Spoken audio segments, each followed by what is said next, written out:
Qu'est-ce qui se passe pendant un jeûne et qu'on Il- arrête de manger, on arrête la nourriture extérieure, mais au bout de 24 heures, il se passe un changement qui fait que le corps va commencer à se nourrir de ses réserves. AVS avec Philippe Robichon.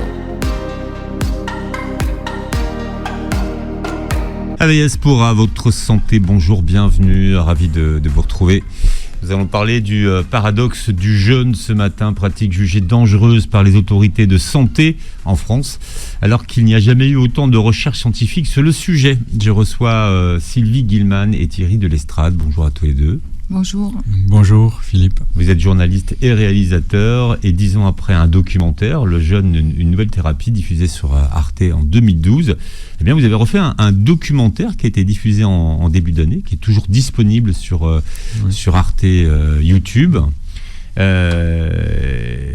Un film scientifique sur le jeûne.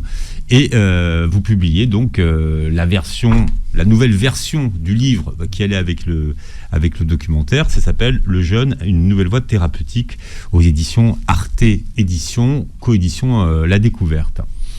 Avant 2008, qu'est-ce que vous connaissiez du jeûne ? Rien. Rien, on ne connaissait personne qui n'avait jeûné, nous-mêmes, nous n'avions pas jeûné, et on a été amené au jeûne par une curiosité scientifique. Ouais. Parce qu'on s'est posé la question, toutes les traditions louent le jeûne, les vertus du jeûne, toutes les religions, mais est-ce que la science, finalement, s'est intéressée à ce sujet ? Est-ce que des scientifiques ont mesuré les paramètres biologiques pendant un jeûne, enfin avant un jeûne, après un jeûne ? Est-ce que ça a été fait ? Est-ce qu'ils ont trouvé des bienfaits, des bénéfices ? Et personne ne s'était intéressé à ce sujet. Enfin, qu'est-ce qui vous a fait vous poser ces questions-là, qui ne sont quand même pas des questions qui viennent en première intention, quand même. Non, alors c'est vrai qu'on avait été invités à des rencontres où il y avait d'autres chercheurs, il y avait des médecins, enfin c'était des rencontres de mi-ancée en Sologne qui duraient 3 jours. Il y avait des réalisateurs, des écrivains, parlant de plein de thèmes, écologie, santé. Et puis il y avait 2 personnes qui ont parlé du jeûne. Il y avait Yvon Lemao, un chercheur spécialiste des manchots empereurs, qui sont des animaux, des jeûneurs professionnels, puisqu'ils jeûnent des centaines de jours sur la banquise, là-bas au bout du monde, pour... 100 jours à peu près. 100 jours, pas des centaines. Oui, j'ai dit ça. Oui. 100 jours. 100 jours. Mais surtout qui ont la pêche à la fin des 100 jours. Voilà, et donc lui, il avait ce regard d'enfant émerveillé parlant de ses manchots. Et puis il a parlé du jeûne, et il y avait aussi la directrice de la clinique Boehringer en Allemagne qui, elle, a parlé de l'expérience clinique allemande. Et donc tous les deux nous ont ouvert un monde, quoi. Tout à coup, on s'est dit, mais c'est incroyable ce truc. Oui, et puis on s'est dit quand même, si quelqu'un qui est directeur de recherche au CNRS s'intéresse au jeûne, pour lui c'était le jeûne des animaux, il y a peut-être quelque chose à faire. Il faut creuser de ce côté-là, parce que c'est un sujet sérieux. Et en fait, on a tiré un fil, donc un fil en Allemagne, un fil sur les manchots, puis on est parti en Russie, on a découvert une expérience là-bas assez stupéfiante, qui n'était pas du tout connue. On vous a mis sur la voie quand même de la Russie. Voilà, là on avait rencontré aussi un Allemand, c'était Gisbert Belling, qui a lancé les jeûnes et randonnées en France. C'était un des premiers, un des pionniers en France, et lui était allé en Russie, et il avait rencontré des médecins russes qui lui avaient parlé du jeûne, et donc il se souvenait du nom, et là ça a été un peu un jeu de piste pour retrouver le professeur Kokosov à Saint-Pétersbourg. Et puis voilà, on a eu un rendez-vous téléphonique avec lui, on avait plein de questions à lui poser. Il répondait, disait non mais il faut venir, et puis il nous a parlé d'un congrès à Saint-Pétersbourg qui se tenait 3 mois plus tard. Donc j'y suis allée, et puis il y avait eu, pendant une semaine, j'ai écouté des médecins russes parler du jeûne, des médecins qui venaient de toute l'Union soviétique, enfin ex-Union soviétique, il y avait vraiment toutes les régions, et je me suis dit c'est incroyable, ils ont documenté la pratique de façon extrêmement sérieuse, ça n'est pas du tout connu, ils ont publié, et donc on est rentré, je suis rentrée, il y avait la pratique allemande, il y avait les manchots empereurs, il y avait l'expérience russe, et puis il y avait Walter Longo aux États-Unis, la recherche nouvelle sur le cancer et tout, on va en parler peut-être après, et là on s'est dit il faut écrire un film, quoi. Et puis Arte nous a suivis dans l'aventure. Il Il faut préciser que les Russes avaient publié, mais ils avaient publié en russe, puisqu'on était... Ça limite la diffusion quand même, au niveau des sciences. Hein. Oui, c'était totalement inconnu, parce que ces études ont été faites à partir des années 50 jusqu'à la fin des années 80. Donc c'était le rideau de fer. Il y avait très peu d'échanges entre même la science soviétique et puis l'Occident. Et nous, quand on est allé à Moscou et qu'on est allé à l'Académie des sciences à Moscou, dans le sous-sol, on nous a montré, là, il y avait des rangées et des rangées de documents, de thèses, d'études, donc en russe, sur le jeûne. Et on s'est dit, et notamment le jeûne et ses effets sur la santé mentale. Oui. Notamment. Oui. C'est leur grande spécialité. On ne peut pas dire que c'est la grande spécialité, mais c'est parti de là. C'est-à-dire qu'effectivement, Nikolaïev, un psychiatre russe, en fait, lui, c'est le grand pionnier russe. Lui, il a fait jeûner. En fait, c'est parti d'un patient. Un jour, il avait un de ses patients qui a refusé de s'alimenter. Et au lieu de le forcer à manger en disant « oh là, il va s'affaiblir », eh bien finalement, il a respecté cette volonté du patient de ne pas manger. Et à sa grande surprise, au bout de quelques jours, le patient s'est mis à aller mieux. Et là, il s'est dit « mais c'est incroyable, qu'est-ce que c'est ?» Et donc finalement, il a fait jeûner un patient. Ce patient a jeûné, puis après, il y en a eu d'autres. Et il a découvert, à sa autre surprise, que les maladies somatiques des patients s'amélioraient, disparaissaient. Donc du coup, il en a parlé à l'Académie. Enfin, c'est une longue histoire qu'on développe dans le livre. C'est vraiment difficile de parler très rapidement. Mais c'est passionnant, parce que de toute façon, comme c'est une histoire qui est complètement inconnue, donc c'est passionnant.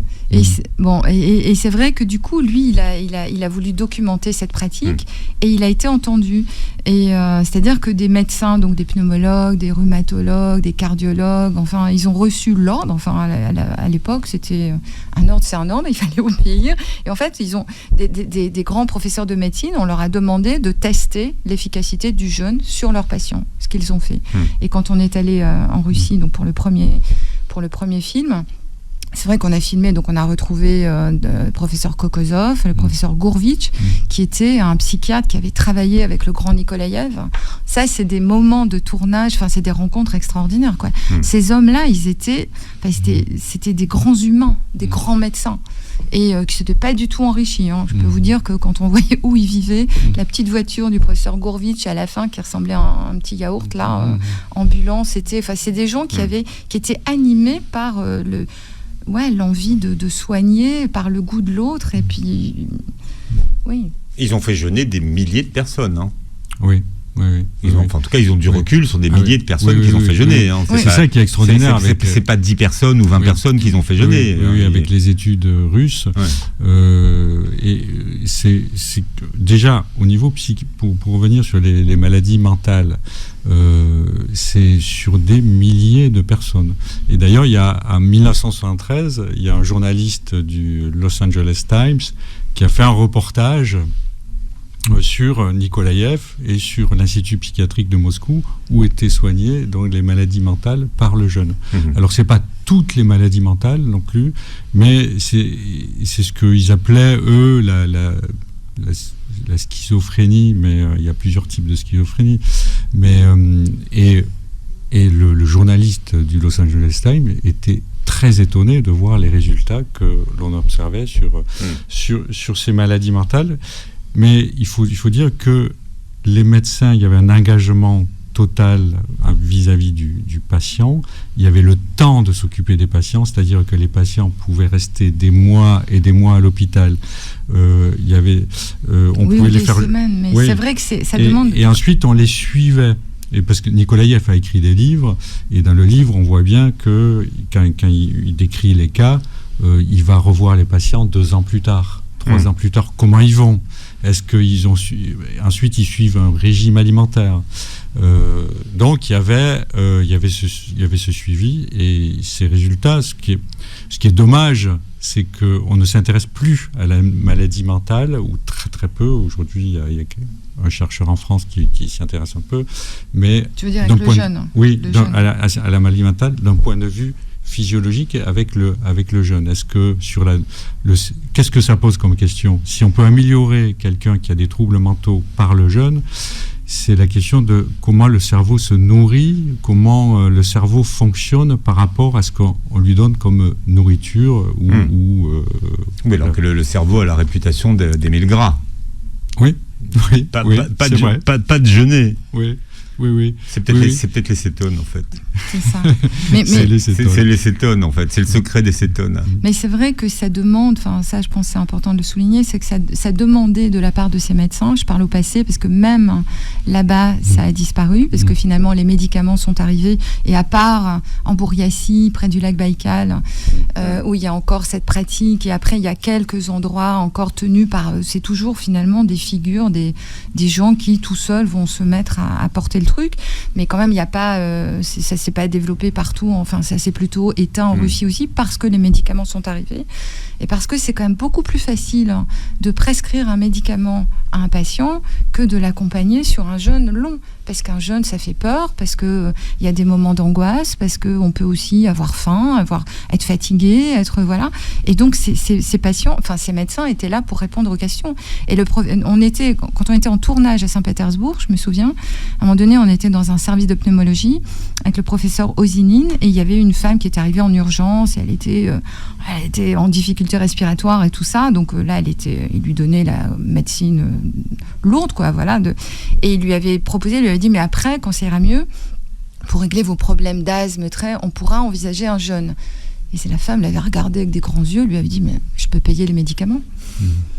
Et ça, il nous avait dit, voilà, ça demande à la fois un effort du patient, et ça demande aussi l'accompagnement du médecin. Et ça, aujourd'hui, vu le temps que durent les consultations médicales, ça va être compliqué. Oui.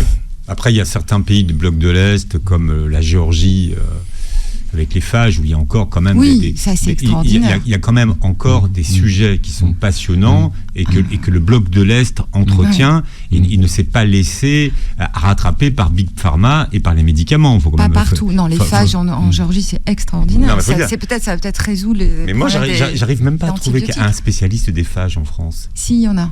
Mais il n'y en a pas beaucoup qui s'expriment, je veux dire. Non, alors peut-être. Sympa. Non. Il s'exprime pas beaucoup. Comme quoi l'emprise du monde du médicament est importante. Et c'est dans votre livre, vous expliquez la bataille qu'il y a eu et comment finalement Rockefeller, puisque ça part de lui, a réussi à imposer le dogme qui nous régit aujourd'hui dans la façon dont on est soigné. Oui, pas tout seul, mais ça part de lui quand même. On voulait raconter dans le livre pourquoi, parce que à la suite d'une projection du premier film, il y a un homme est venu nous voir, et il a dit, mais bon, moi c'est ma femme qui m'a traîné ici. Un ingénieur. Voilà, et moi je suis ingénieur, j'ai fait Centrale, je m'occupe des radars. Bon, c'est pas mal, c'est assez convaincant votre histoire, mais quand même, si ça marchait aussi bien que ça, pourquoi tous les médecins ne le pratiqueraient-ils pas ? Les médecins ne sont pas idiots. On va soigner les gens si ça marche. Et alors, il fallait répondre à cette question. Pourquoi, finalement, quelque chose qui peut fonctionner et qui est démontré même scientifiquement aujourd'hui, mais a été éliminé de la pratique et sorti médicale. De la pratique. Comment c'est sorti de la pratique Et ça, c'est un travail. Il faut remonter dans l'histoire de la médecine, et c'est ça qui est intéressant, de voir que au tournant du 19e et du 20e siècle, là autour de 1900, entre 1890 et 1915, en gros, on a éliminé toutes les pratiques médicales qui ont été considérées comme non scientifiques. Non orthodoxes. Non orthodoxes. Ouais. À votre santé. Alors on parle du jeûne ce matin avec Sylvie Guillemant et Thierry de l'Estrade, journaliste et réalisateur, et qui publie Le jeûne, une nouvelle voie thérapeutique aux coéditions Arte et La Découverte. À noter que votre film est toujours disponible sur Arte, YouTube jusqu'au 25 mars. Jusqu'au 25 mars. Bien. Alors, vous revenez sur les grands pionniers. Mais en fait, finalement, ces grands pionniers, ils ont posé les bases. Il y a quasiment, dès le départ, ils avaient posé les bases de ce que c'était que le jeûne thérapeutique. À peu près. Donc Donc il y avait le docteur Dewey, le docteur Tanner, Bernard McFadden, Upton Sinclair et surtout le docteur Herbert Shelton en 1934. Donc eux, ça, c'est les pères de ceux qui se sont intéressés aux jeunes thérapeutiques. Aux États-Unis, mais avant, il y avait aussi, comment il s'appelait en Allemagne ? J'ai oublié le nom de... Le docteur... Le premier, il y a eu... Moller, oui, c'est ça. Moller, oui, mais ils ont lancé la pratique du jeûne. Enfin, le jeûne, avec l'étude scientifique, vous avez cité le docteur Tanner.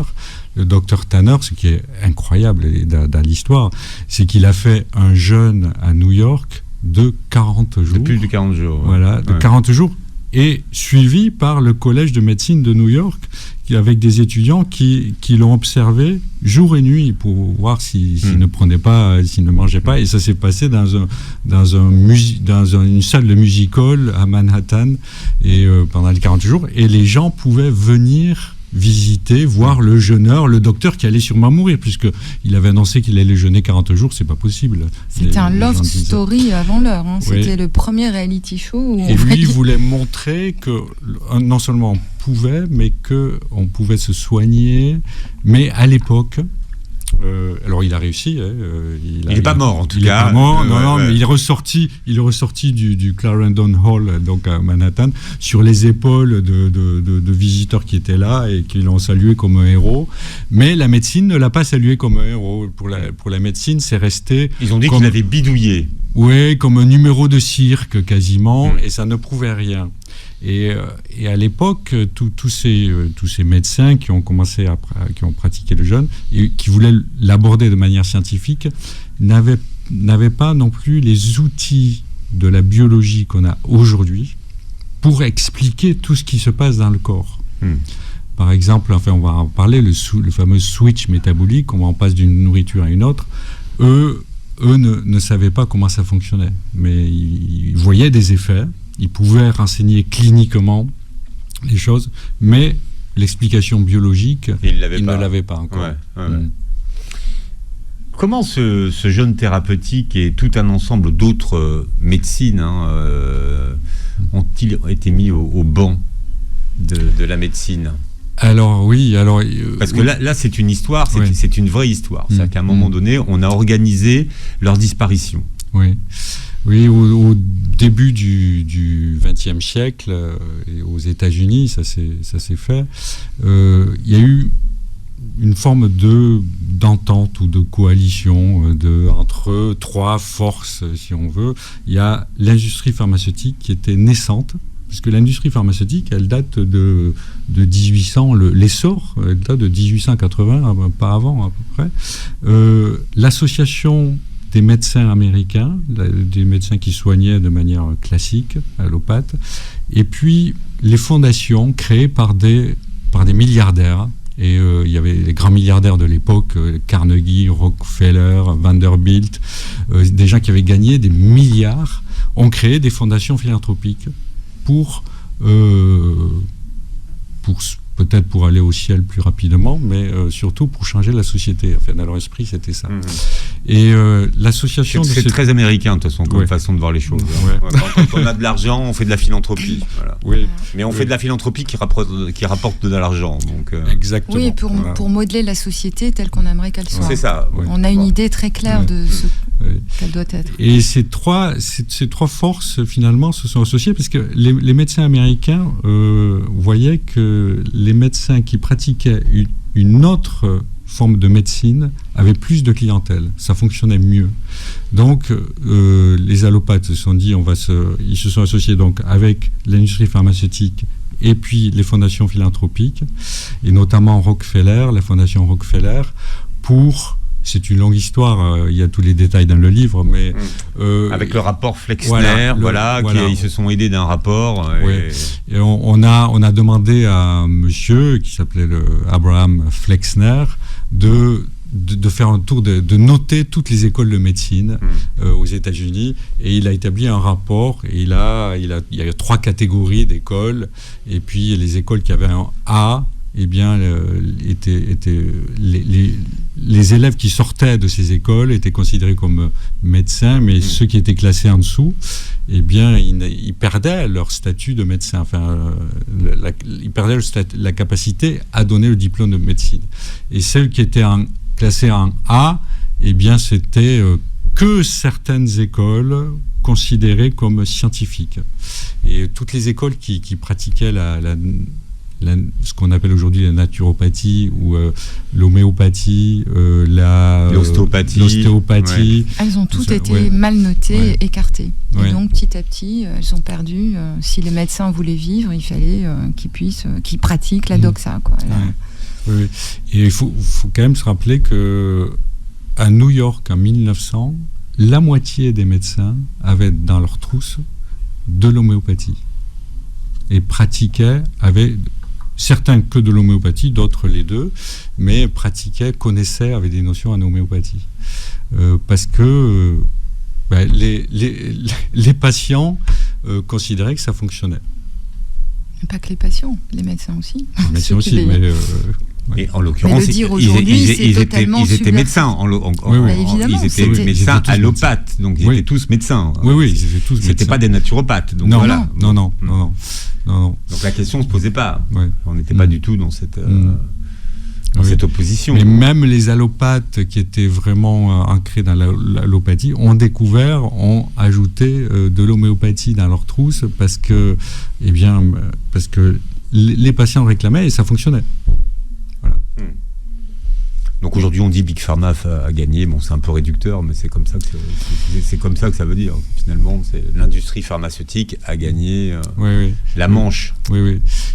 Pas partout, et puis pas tout le temps, puisque quand même, on voit bien, par exemple en Allemagne aujourd'hui, il y a 6 hôpitaux universitaires quand même qui proposent le jeûne aux patients. Il y a des listes d'attente énormes et c'est remboursé. Ouais, c'est ça qu'il faut savoir. C'est remboursé par les systèmes d'assurance sociale, donc il y a quand même de la résistance. Ils n'ont pas gagné partout, et ça c'est quand même assez encourageant.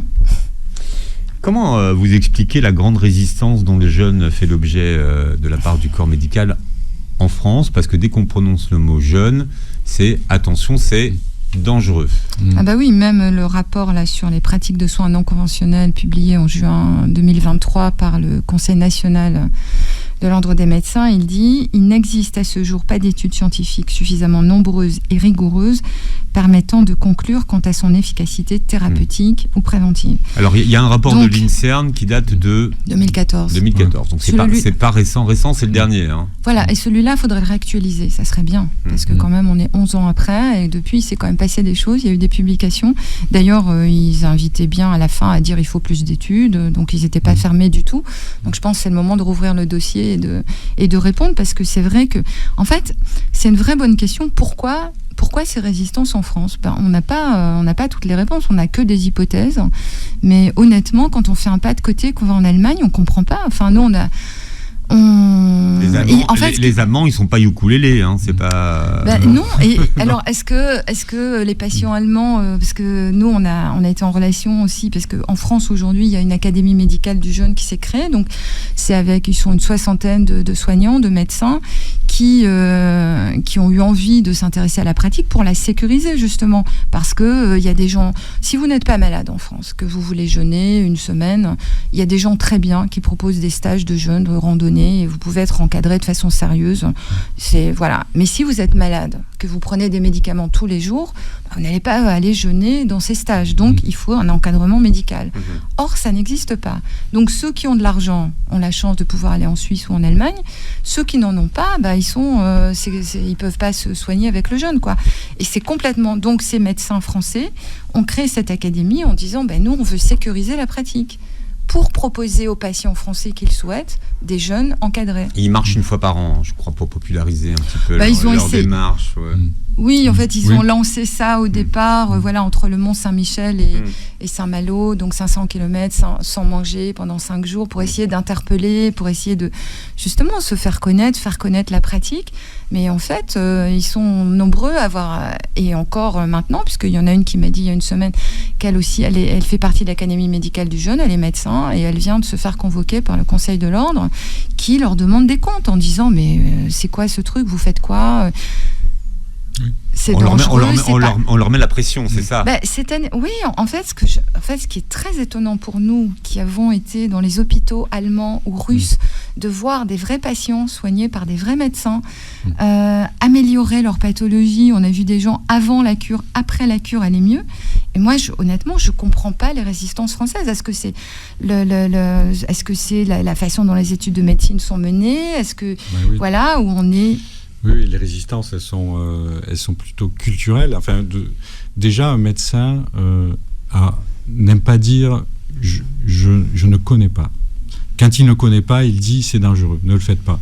On peut le comprendre. Oui, mais alors qu'aujourd'hui, vous avez quand même un grand nombre de médecins qui pratiquent le jeûne intermittent. Hein. Oui. Alors moi, je peux vous le dire. Alors là, ils s'y sont mis. Ils sont mis au jeûne intermittent. Oui. Donc, non, mais le jeûne intermittent, ils sont OK. Mais c'est plutôt les jeûnes. Ils sont OK pour le jeûne. Alors qu'il y avait quand même des interrogations aussi au départ sur le jeûne intermittent. Hein. Mais ça, effectivement, ça se répand.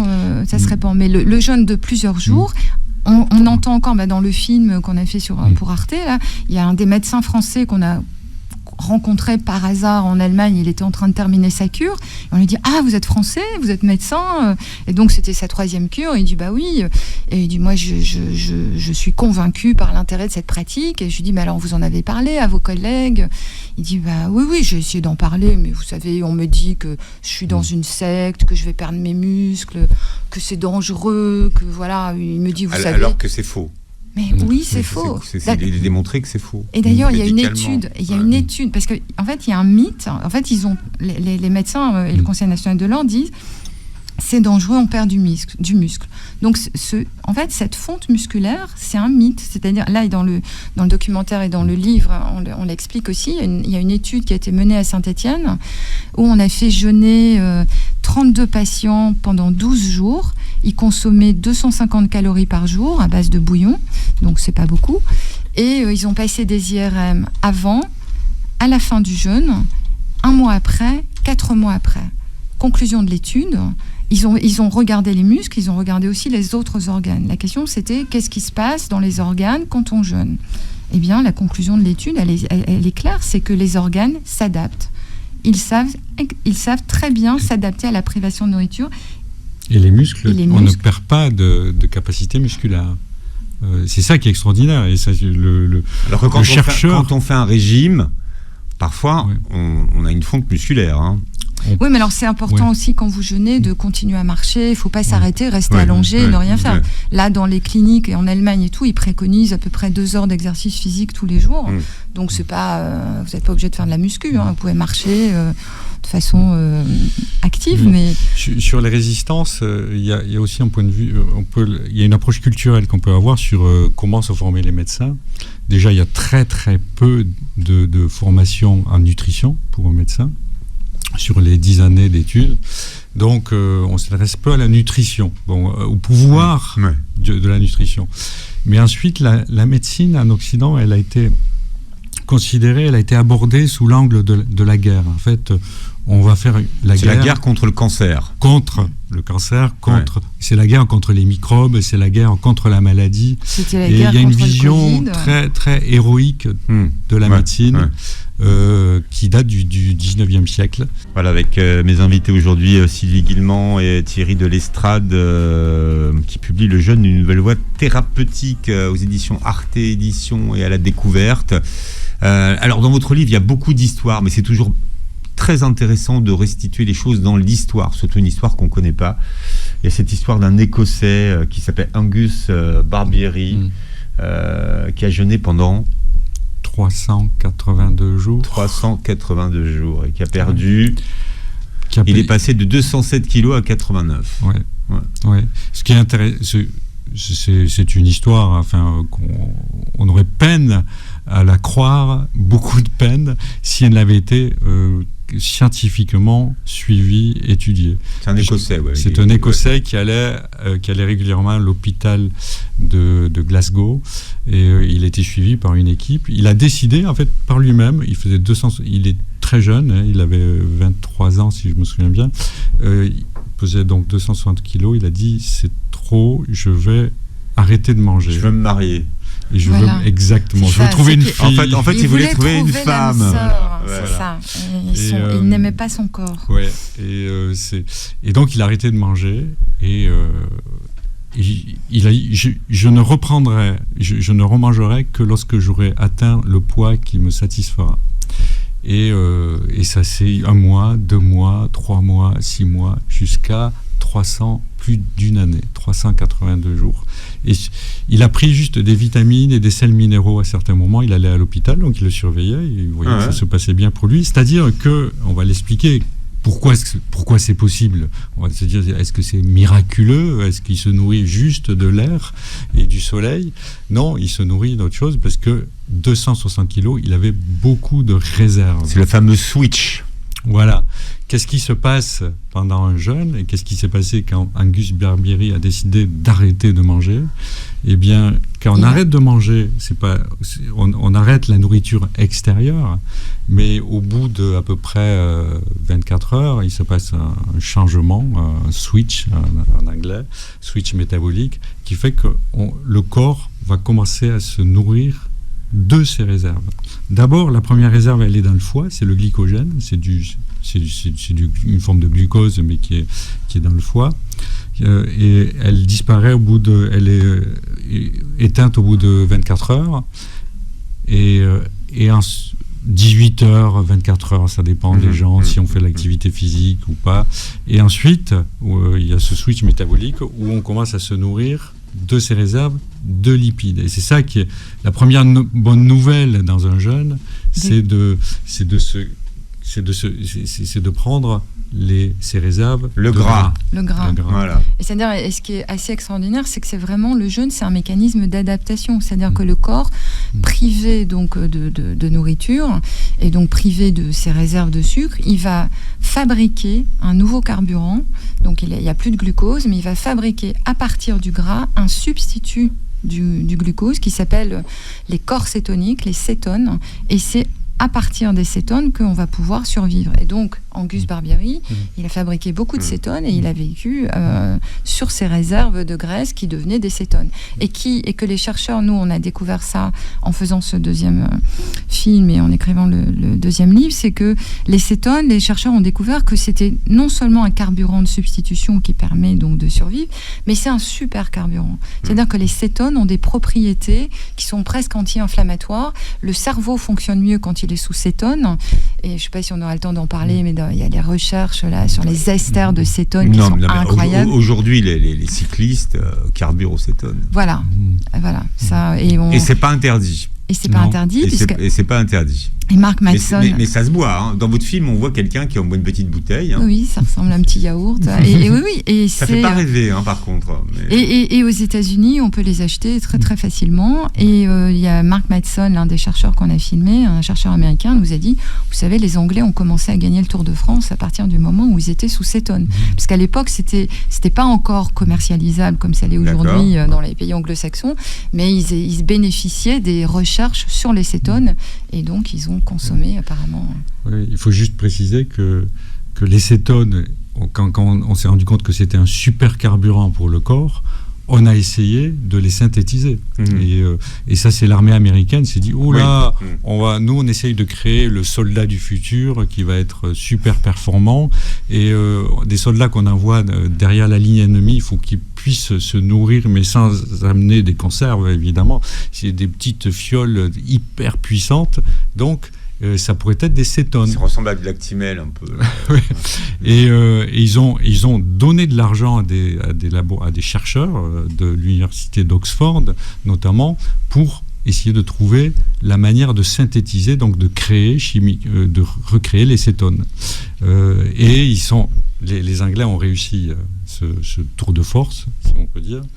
Et ils ont commencé à faire leurs essais sur des cétones, donc que l'on ne crée pas en jeûnant, mais que l'on prend de manière extérieure, que l'on absorbe comme une boisson, sur des grands sportifs.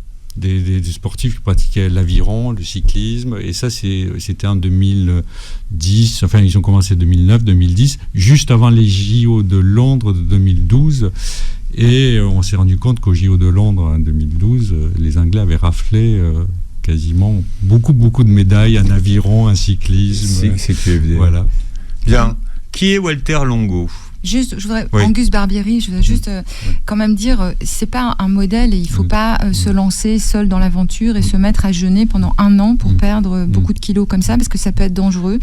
Et c'est quand même, voilà, si on est malade, si on a une pathologie, il faut être accompagné par un médecin, et d'où la nécessité d'encourager les médecins français à sécuriser la pratique, et donc que nos autorités de santé peut-être les écoutent et aillent se former en Allemagne peut-être, pour que ça soit possible. Voilà. Je trouve qu'il faut être prudent. Oui, bien sûr, ça il faut le rappeler, mais Angus Barbieri, quand il a décidé d'arrêter de manger, il est allé à l'hôpital de Glasgow, il a parlé aux médecins, ils lui ont dit on va vous suivre, mais les médecins ne pensaient pas du tout qu'il allait faire autant, mais il y allait toutes les semaines, et il faisait des analyses de sang, ils ont publié ensuite un article scientifique 5 ans après, et où ils décrivent toute cette expérience. Il n'avait pas repris en plus, 5 ans après, il n'avait pas repris, c'est ça qui est formidable.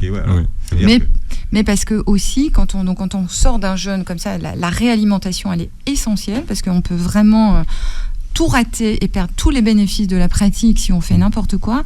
Et évidemment que ça doit correspondre à un changement d'alimentation. Si vous jeûnez et que vous améliorez tous les paramètres sanguins, mais que vous reprenez votre alimentation comme avant, évidemment que ça ne va pas durer. C'est pas magique, hein. Donc il faut voilà. Et des études ont montré en Allemagne que la moitié des patients qui avaient fait l'effort de jeûner, parce que c'est quand même un effort, eh bien ils ont le courage après de changer d'alimentation. Donc ils réduisent les sucres, les graisses, ils pratiquent de l'exercice physique, et comme ça on peut. Ce qui est quand même révolutionnaire aujourd'hui, c'est que certaines maladies qu'on pensait chroniques, irréversibles, peuvent se soigner, peuvent guérir, à condition qu'on ait un changement de mode de vie. Comme le diabète de type 2, qui tue sur le site de la Fédération internationale du diabète. On lit aujourd'hui qu'une personne meurt dans le monde toutes les 5 secondes du diabète. Et 3 patients sur 4 vivent dans des pays en voie de développement où il n'y a pas un accès aux médicaments pour tous. Donc c'est assez révolutionnaire, quoi. Et nous, on a interviewé le professeur Schwartz en Allemagne, qui est à Dresden. C'est un grand hôpital universitaire, un grand centre de diabétologie. Et aujourd'hui, moi, je trouve que ça serait intéressant que des diabétologues français prennent contact avec le professeur Schwartz à Dresden et peut-être échangent sur ce qu'il a pu observer dans sa pratique. Ils sont frileux, les diabétologues français, sur la question de la guérison du diabète de type 2. Mais je comprends, parce qu'en même temps, dans leurs études, on leur a expliqué que le diabète de type 2, c'est une maladie chronique, irréversible, et que les patients doivent prendre des médicaments pour réguler leur glycémie jusqu'à la fin de leur jour. Eh bien, les médecins allemands nous disent autre chose. Ils nous disent, eh bien non, on peut, avec une cure de jeûne, une deuxième peut-être, une troisième, un changement d'alimentation, c'est pas une fatalité. On peut changer les choses. Mais on parlait d'engagement tout à l'heure des médecins russes. Le professeur Schwartz nous a expliqué que lorsqu'il propose à un patient atteint de diabète de type 2, pas de diabète de type 1, c'est une contre-indication absolue. Hein. Donc il ne faut pas jeûner si on a un diabète de type 1. Mais si on a un diabète de type 2, donc lui, il propose le jeûne. Et les patients, 30% refusent. 30% lui disent non, moi je préfère prendre des médicaments, je ne veux pas arrêter de manger. 70% acceptent. Il a fait jeûner 800 patients quand même ces 3 dernières années. Eh bien, les patients, il leur donne son numéro de téléphone portable et il leur dit voilà, votre jeûne va durer 14 jours. Pendant ces 14 jours, vous pouvez me joindre du matin au soir. Tiens, je voudrais juste qu'on termine sur Walter Longo, qui lui cherchait une idée pour faire rajeunir les gens, en tout cas. Au départ, c'était ça, c'était mieux vieillir. Oui, Walter Longo, c'est un chercheur italo-américain qui travaille entre Milan et Los Angeles, et surtout à Los Angeles. Et il vient de tout ce champ de recherche qui s'intéresse, en anglais on appelle ça aging. Ce sont des recherches sur le vieillissement et comment vieillir en bonne santé. Comment rester... le plus longtemps possible en bonne santé, donc échapper à toutes les maladies qui surviennent avec l'âge, c'est-à-dire le cancer en premier lieu, mais toutes les maladies neurodégénératives, Parkinson, Alzheimer, et toutes les maladies même de l'arthrose et tout, qui handicapent bien souvent les gens à partir les 10 dernières années de vie quand même. Quand on regarde le devenir des personnes âgées, eh bien, se passe assez mal. elle se passe dans des souffrances et dans des handicaps.